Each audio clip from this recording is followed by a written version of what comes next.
За шүглүүлэгч CGM сайтаас та бүхэнд хүрдэг улс төрийн яриагийн ээлж дугаар эхэлж байна. За өнөөдөр бол дэлхийн хэвлэлийн эрхчлөөний өдөр.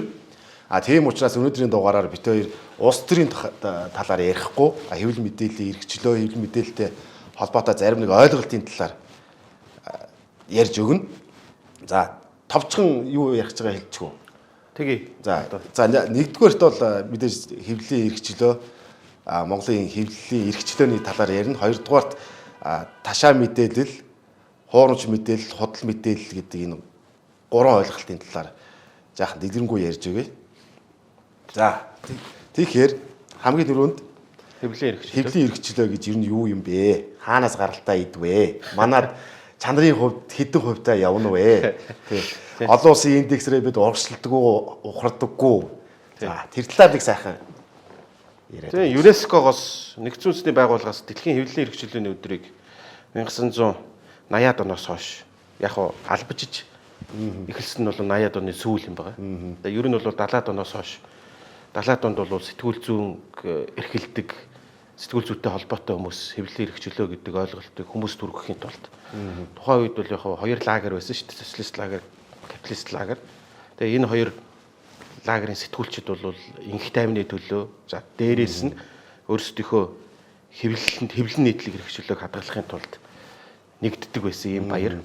За яг Монгол улс бол хил хязгааргүй сэтгүүлч төрийн бас байгууллагаас явуулдаг, олон улсын байгууллагаас явуулдаг дэлхийн хэвлэлийн эрхчлөөний индекст 2016 онд түүхэн дээд үзүүлэлт буюу 68 дугаар барьт жагснаас хойш дараалан унсаар байна. За хамгийн сүүлийн үеийн мэдээлэл гэх юм бол 2022 онд дэлхийн хэвлэлийн эрхчлөөний индекст Монгол улс 90-р байранд байсан бол 2023 оны тайланд 88 дугаар байранд орсон. За хэдийгээр 2 байр урагшилсан мандан батраад байгаа юм шиг харагдах боловч ерөнхий 5 шалгуур үзүүлэлтийн 3 нь буюу эдийн засаг, улс төр, хууль эрх зүйн орчноороо нийтдээ одоо дэлхийн дунджаас нэг дахин бага. За дээрээс нь 10 гаруй байраар ухарсан байна. За ерөнхий үндсэн авж байгаа оноо нэг 59 орчим хэлбэлцдэг юм. За дэлхийн хэвлэлийн эрхчлөөний тайланд бол Монгол улс юу гэж дүгнсэн бэ гэвэл их сурвалжаа хамгаалах хууль эрх зүйн орчин дутмаг.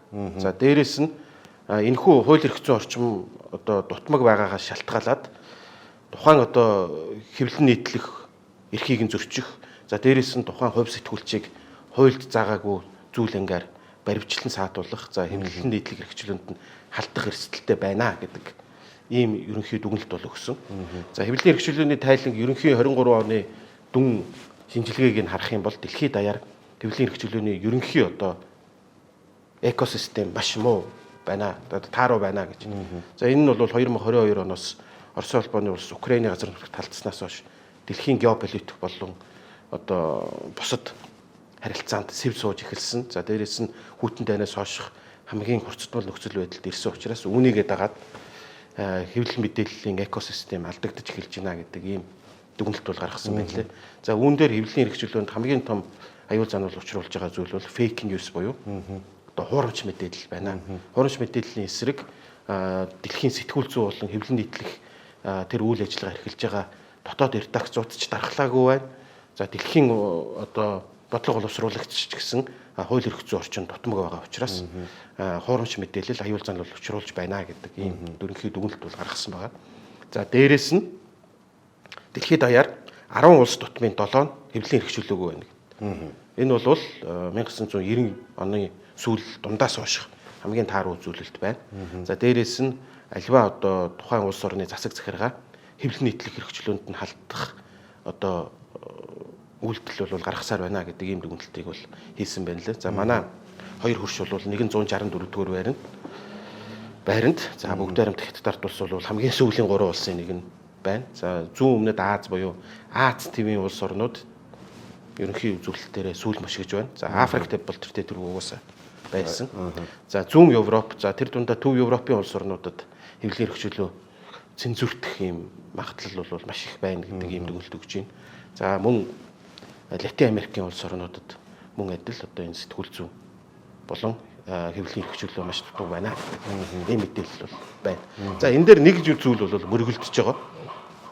Чухам юу мөргөлдөж байгаа вэ гэх юм бол дэлхийн эдийн засгийн чуулга уулзалт Давосын чуулга уулзалт болж исэн. За энэхүү уулзалтаас гадна Дэлхийн банкнаас ойрын 10 жилийн хугацаанд дэлхийн улс орнуудад нөлөөлөл үзүүлэх 10 том эрсдлийг бол зарласан байна лээ. За энэхүү 10 том эрсдлийн эхний 3 байр одоо 3-т буюу за 3 дугаар байранд нь юу орсон бэ гэвэл одоо яг энэ хуурамч мэдээлэл.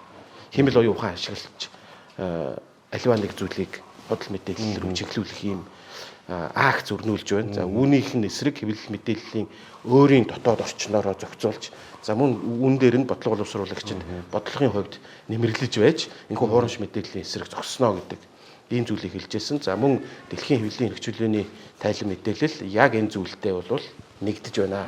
Мөргөлдөж байна гэж байна. За дараагаар deep fake fake news deep fake хоёрын тухай. За deep fake гэх юм бол манайх киногоор мэднэ тий. За энэ бол харьцангуй шинэ ойлголт шүү дээ. Одоо ер нь бол 5 жилийн өмнөөс эхлээд за 6 жил 2018 онд Холливуудын алдарт Gwyneth Paltrow гэдэг жүжигчнийг порно бичлэгт орсон байна гэдэг ийм мэдээлэл цацагдаж. За үнэхээр одоо мань үний царай бол тэр байсан. За үүнийг нь дэлхийн томоохон хэвлэл мэдээллийн хэрэгслүүд за тэгвэл энэ бол шар голдуу тий Newsweek ч юм уу иймэрхүү шар сайтууд нь одоо шар хэвлэл мэдээлэл бол түгээж байсан. За тухайн үед нь бол яг AI-аар мэрэгшсэн, хэмэл оюунаар мэрэгшсэн, за мөн мэдээллийн технологиор мэрэгшсэн хүмүүс үүнийг нь дүгнээд энэ бол хуурамч байна гэдэг. За үүнээс хойш за хамгийн сүүлд одоо Барак Обамаг Орос улбаны улсыг дэмжсэн агуулгатай үг хэллэлийг хэлүүлж за мөн өнгөрсөн жил бол Монгол улсын ерөнхийлөгч Ухнагийн хөрөсөхийг хятадаар яриулж тэр deep fake гэж цагаан сарын өмнөх нь байна. Ингэж орсон. За энэ бол fake news дээр бол харьцангуй шинэ нь бол deep fake. За хамгийн сүүлийн тайлан мэдээллийг харах юм бол 2022 онд дэлхийд даяар цацагдж байгаа 10 хуурамч мэдээлэл тутмын 3 deep fake ашиглаж байна. Энэ бол маш одоо аюул занал учруулах, иргэдийн мэдэх эрх болон бусад одоо хэвлэл мэдээллийн өөрийн эрхчлөөнд халдж байгаа маш ноцтой үйлдэл. За дээрэс нь хэвлэлд итгэлийг сулруулах. Олон нийт бол яг хөө заавал бүгдийн шалгаал ингээл нэгтлээд халбууч гэсэн тухайн хүн өөрийнхөө хэл амаар ярьж байгаа бол шууд итгэн шүү дээ. Deep fake бол хамгийн одоо аюултай нь бол тухайн хүний хэлснийг хэлээгүй болгож. Тэгээ хэлээгүйг хэлсэн болгодог. Хийгээгүйг хийсэн болгодог. Дууны код оны нот энэ яг адилхан дуу. Тийм учраас үүнийг бол худал биш, хуурамч мэдээлэл гэж нэрлэдэг байгаа. За хуурамч мэдээллийн эрсдэл бол их байна гэдгийг хилээцгааргүй сэтгүүлчид олон улсын байгууллагаас гадна Amnesty International олон улсын байгууллага. За босод одоо энэ хүний эрхийн чиглэлээр үйл ажиллагаа явуулдаг. За дэлхийн хамтын нийгэмлэгийн байгууллагууд бол үүн дээр хамгийн том мэдээллийг хийж байгаа. За хуурамч мэдээллийн гол онцлог бол миний түрүүний хэлсэн технологи болон хэмэл оюуныг ашиглаж илт худал мэдээллийг за тухайн улс төрийн акц болон нийгмийн бусад одоо сегментүүдийг хагаралтуулах үүднээс явуулдаг ийм том хуурамч мэдээлэл байна. Яг чи санаж байгаа бол тий санаж байгаа бол 14-5 оны үед Facebook-ийн Цукербергийн нэг мэдээлэл гарсан шүү дээ. Одоо манай Facebook ингээд одоо хаагдах гэж байна. Та бүхэн эртхэн дээр зураг хөргөө хадгалж аваараа гэд. Тэр хамгийн ихэнх үеийн жишээ юм уу 14 15 он. Бүр их үеийн жишээ бол бид нөгөө байгууллагатай шинэ жилийн мэдчилгээ өргөхөд нэг ингэ дуулаад байгаа хэдэн эльфүүд дээр толгоогоо наагаа явуулсан шүү дээ. Энэ бол бүр хамгийн бүр тий одоо deep fake гэр хүмүүс easy тий сайн ойлгохгүй бол яг хүний нүрийг өөр хүний бие дээр наана гэж ойлгож байгаа бол тэрийг ингээд дэлгэрэнгүй яг тайлбарлах юм бол кинонд хэрэгжилж ийсэн. Ингээ Аль Пачиногийн тоглосны кино гэдэг шүү дээ. Тий. Нэг хиймэл дүртэй. Тэр чинь яг deep fake-ийг яаж ашиглаж байгаа киногоор харуулсан. Дараагийнх нь гэх юм бол одоо нэг энгийн хэрэглээр рүү шилжиж хэлсэн тохиолдол яг чиний ярьдаг хэдэн эльф мэлфүүд Санта Клаусын толгой дээр нүрэ заачаал наачаад бүжиглээд идэг шүү дээ. Тэр чинь одоо явсаар байгаад тэр сүүлд Монгол Улсын ерөнхийлөгч хөрөлсөв хятадаар ярих хэмжээд хүртлээ хөгжиж байгаа байхгүй. Тэгэхээр та бүхэн мэдж байгаа бол одоо Монгол AI гэдэг нэг хөөрхөн юмнууд байна шүү дээ. Одоо таны нас урсан аав ээж сайхан яриулж өгнө. Энэ бол deep fake. За хамгийн гол нь deep fake гэдэг нь юу вэ гэвэл хэвлэл мэдээлэл юм бисаа хэлсэн шүү дээ. Хэвлэл мэдээллийн орчинд өөрөө их сурвалж мэт харагдуулах тухайн зүйл учраас юм байна. Тийм deep fake-ийг ашиглаад янз бүрийн худлаа мэдээлэл тараалж байгаа нь fake news. Тий. Fake news гэдэг бол бас үүн дээр одоо deep fake-с гадна бусад хуурамч мэдээлэл байгаа л да. За фейк ньюс бол 2010 оноос эхэлж байгаа. За ерөнхийдөө 2000 оноос эхэлсэн гэж ойлгож болно. За интернет олон нийтийн хэрэглээнд тэгээд нөгөө персонал компьютер нийтийн хэрэглээнд ирсэн цагаас эхлээд фейк ньюсыг санаатаагаар тарааж эхэлсэн. За фейк ньюс зөвхөн дипфейк ашигладаг юм биш. бичмэл хэлбэрч байж болно. Одоо жишээ нь миний ярих гэдэг шиг энэ байна. За жүжигчин хүрлээгээ охин намууна хөвсгөл алаа ярих найзлуудаагаа зугаалж явна гэдэг мэдээ байгаа байхгүй юу? Энэ бол фейк ньюстэй орно. Фейк ньюс яаж орж ийнэ гэхээр тэр хүн явж байгаа үг нь хийж мэдэхгүй. Зүгээр нэг одоо шир фейсбુક дээр оруулсан зурагч байдаг юм уу тэр хүний өөрийнх нь хувийн мэдээлэл шүү дээ. Тэрийг нь ашиглаж тийм мэдээ зохиож бичиж хүмүүсийн анхаарлыг татаж хандлт авах гэж байгаа оролдлогууд. Фейк ньюсийн хамгийн том жишээ энэ бол бизнесийн хувьд хамгийн хуваагүй жишээг бол Монгол телевиз хийжсэн шүү дээ. Макдоналдс Монголд ирнэ гэдэг мэдээ явуулаад. За үүнийг нь бүр ингээ акц яваад тухайн үедээ Монгол телевиз юу гэж үздсэн бэ гэвэл монголчууд ийм фейк ньюст итгэх ийм сөхөрс зөөрөнд байна гэж өөрсдийнхөө үйлдэлийг зөвтгөж байсан тухайн үед. Тэр үед бол сайн санаж байна тий. Гэхдээ үйлдэл нь өөртөө хууль зөрчил агуулгаад одоо зөвтгдөг байх ёсгүй. Тухайн зүйлийг хийж байгаа гэхэд тухайн одоо Макдоналдс Монголд ирнэ гэдэг мэдээлэлд одоо тухайн үед бол хүмүүс итгэсэн шүү дээ. Тэгээд мөнгөний төлөв зацуулсан байгаа. Мөнгөний төлөв зацуулаад мэдээж хуулийн дээр бол ингэж заасан байт юм байлээ. Тийм арилжааны мэдээгүй шүү дээ. Их сурвалж үнэн хуудлыг шалгах албагүй ёсгүй юм байлээ. Залуулсан байгууллага хүмүүс бүрэн хариуцлаа гэж нэг үг байгаа шүү дээ. За энийг бол системээр санаатаагаар цацсан ийм үйлдэл байсан. За тухайн үедээ бол Монгол HD Монгол телевиз бол уучлалтгүйгээд өнгөрч ирснийг санаж байгаа бах. Гэхдээ бол хуурамч мэдээлэл гэдэг бол маш том эрсдэлтэй гэдгийг сая ковидын үеэр хязгаарлалтанд орсон Монгол улс бол өчнөө мэдэрсэн шүү дээ. Баян зүрх дүүргээ галдан шатаах гин тэ жилдээ дүүргийг тэр авд нь хориод хэнийг ч гаргахгүй гин тэ. Ингээд энэ бол хуурамч мэдээллийн дархлаа бол амар сул байна гэдгийг харуулсан үг. Тэгээд за хуурамч мэдээлэлтэй жишээ гэх юм бол заяа. Инээдтэй жишээ татгаад хятадууд газар доогоор ухсраагаад 22-ын тавчгаар гараад ирлээ гэд нэг хүн янз бүрийн юм бичээд ийсэн чинь нөгөө даяар Монголынхоо очиж хайгаад олсон үгээ уурдсан хариу пост бичсэн. Ер нь бол иймэрхүү юмнууд юм да. За дараагийн зүйлийг нэгээрээ. За сая илт хуурамч мэдээллийн тухай ярьлаа. За одоо хэдүүлээ юу ярина? Худал мэдээлэл гэж. За худал мэдээлэл гэдэг нь хуурамч биш юм уу? Энд ч одоо юу та нар ягаад юу яриад байгаа гэж магадгүй. За эхлээд би нэг худал мэдээлэл гэдэг бол тухайн их сурвалжаас илт худал мэдээллийг хэвлэл мэдээллийн байгууллага болон бусад хувь сэтгүүлчид өгж зарцуулахыг хэлж байгаа. Энэ бол худал мэдээлэл. Тийм. Бусдын нэг бодол санаанд нөлөөлөх, манипуляц хийх зорилгоор за ер нь хорлон сүйтгэх, алтхыг санаа агуулж хийсэн тийм цацсан мэдээллийг. Тийм. Монгол улс сая худал мэдээллээр иргэн бэг шийтгэлээ шүү дээ. Хагаралдуулах зорилгоор тийм. Баян Улгийн аймгийн тэр нэг хуурамч мэдээлэл тараасан юм аа. Баян Улгийн аймгийн хэлийн зэсмэс гэдэг. Тэгээд дээрээс нь Монгол улсын хэлтэй холбоотой, хэлийн дархан байдалтай холбоотой илт хуурамч мэдээлэл, худал мэдээллийг цацсан учраас худал мэдээллийг цацаж үндэсний хаглан батурах үйл ажиллагаа явуулсан гэж үзээд за мань хүнд шийтгэл оноорсон. За улсын дэвшүүхийн өөр орох юм бол байгаа. Та бүхэн харав. Хэлийн шугамыг нааш нь татсан байна гэдэг мэдээлэл байсан.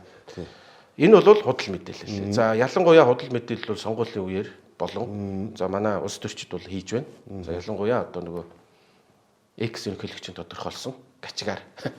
Гачгаар. За аль нь үнэн адил худал гэдгийг одоо тий нэгтлэхгүйгээр тухайн их сурвалжийг шууд нийт одоо хэвлэл мэдээлэл хэрэгсээ цацж байгаа нь өөрөө бол худал мэдээллийн тоонд орно. За худал мэдээлэл анх хизээ гарч ирв.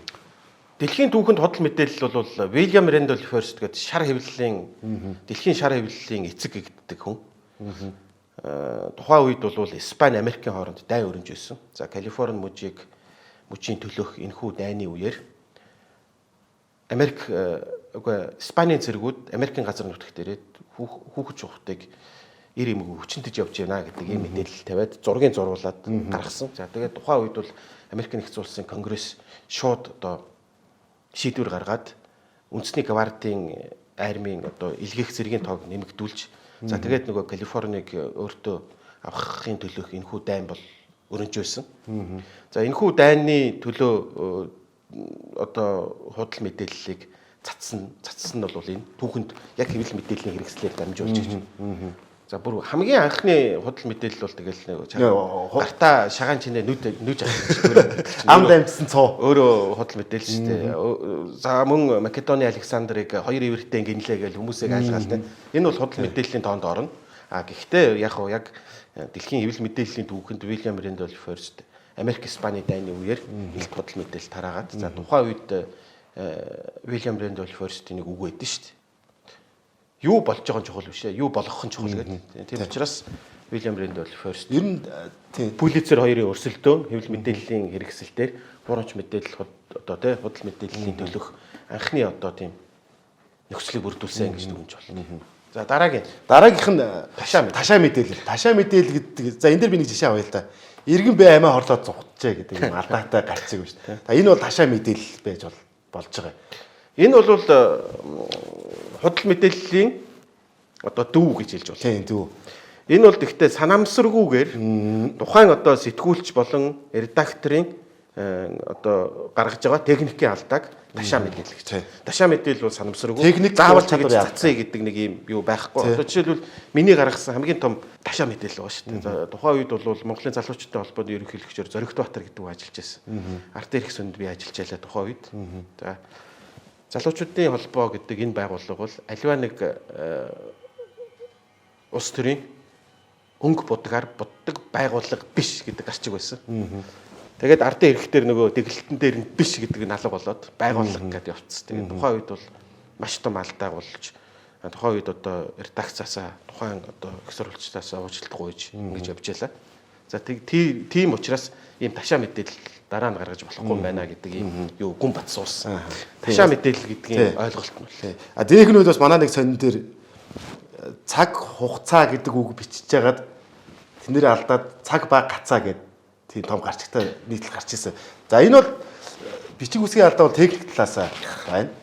Тэр түрүүний бэ амиа хорлоод зугтжээ гэдэг бол техник юм биш. Тухайн хүний ур чадрын алдаа байгаад байна. Манай телевизийнхэн сонныхан заримдаа ч нөгөө нэг хин талигч Бурхан Бат Бурхан Бат болцсон явж идэг шүү дээ. Энэ тентгийн титр дээр иймэрхүү алдаанууд бол байгаад байгаа техникийн. Тэгээд үг хэлгийн алдаанууд бас их байна.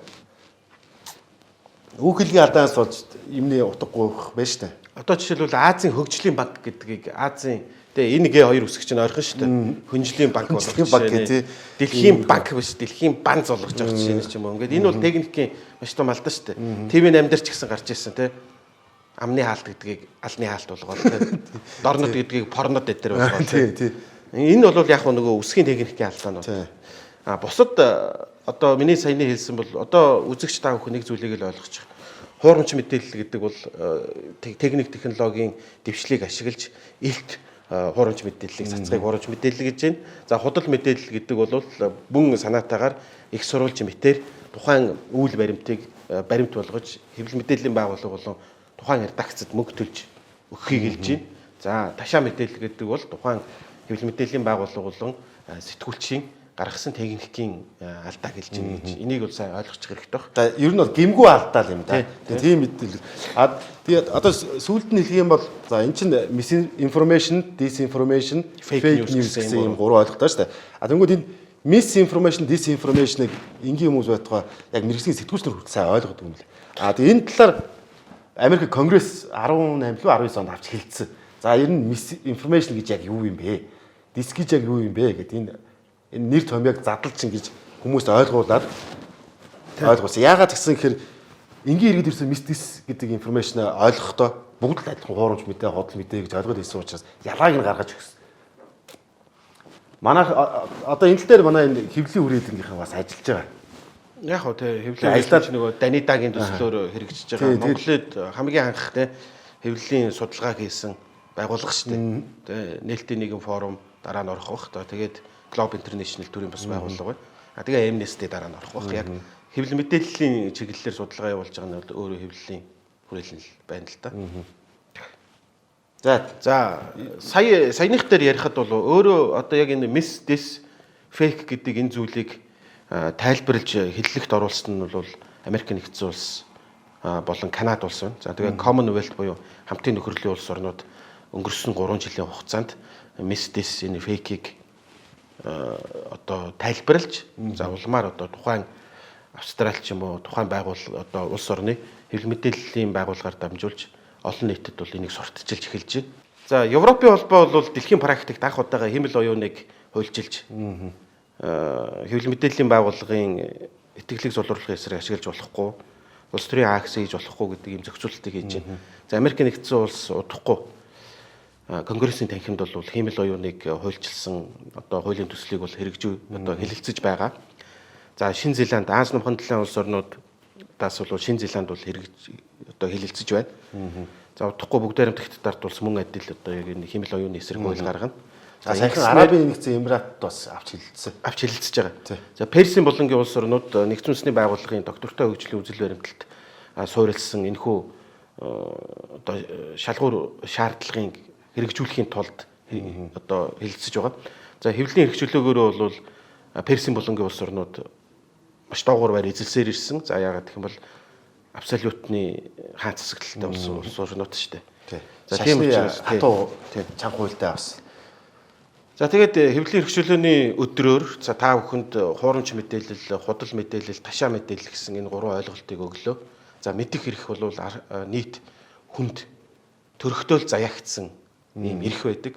За мэдих эрхийг хэн нэгэн болд, хэн нэгэн улаан цов нөмөрсөн агаа, хэн нэг хар бодоолох өмссөн ажаа заяа цэнхэр хувцс өмссөн хүмүүс энийг хааж бохох биш. Мэдих эрх гэдэг бол хүн бүхний заяагдсан эрх байдаг. Тийм ч учраас одоо шилэн болгоё гэд хүмүүс уриалаад байгаа шүү дээ. Тэгээд дараагийн зүйл бол хэвлэл мэдээллийн эрхчлөө гэдэг бол дураар задгаа авирлахын нэр биш. Тэ? Ганжин бариад хүмүүсийг гөвөөд өгдөг зүйлч биш. Хэн нэгийг цололдог, намандаг, ялалдаг ийм хэрэгсэл биш. За тэгээд BBC-гийн сэтгүүлч нэг хүн хэлсэн байдаг. Сэтгүүлч гэдэг бол хинч биш ээ гэж. Тэгвэл хинч биш байхын тулд тухайн хүмүүсийг мэдчих хэрэгтэй. Тий. Тэгээд хэвлэл мэдээллийн эрхчлөө гэдэг бол хэвлэл мэдээллийн боловсрол гэдэг зүйл бол байх хэрэгтэй. Тийм ч учраас одоо нэг зүйлийг хараад хэлбигээд байдаггүй. За хин нэгний цацсан тэрхүү улс төрийн акцент шууд итгээд байдаггүй ийм хүмүүс байх ёстой. За альва нэг мэдээллийг заавал 3 их сурвалжаар баталгаажуулж байж дараа нь сошиалор цацаасай гэдгийг нийт үзэгчдээсээ бол уриалж байна. За хэвлэлийн эрхчлөө гэдэг бол микрофон барьсан, үзэг барьсан, сонинд юм бичдэг, сайтад мэдээ тавьдаг, телевизээр мэдээ уншдаг хүмүүсийн өдөр биш. Хэвлэлийн эрхчлөө гэдэг бол бүх нийтийн эрхчлөөний өдөр юм аа. За тэгээд бит хоёрын яриа анхаарч сонссон та бүхэнд баярлалаа. За дараагийн яриагаараа уулзцаая. За баяр та.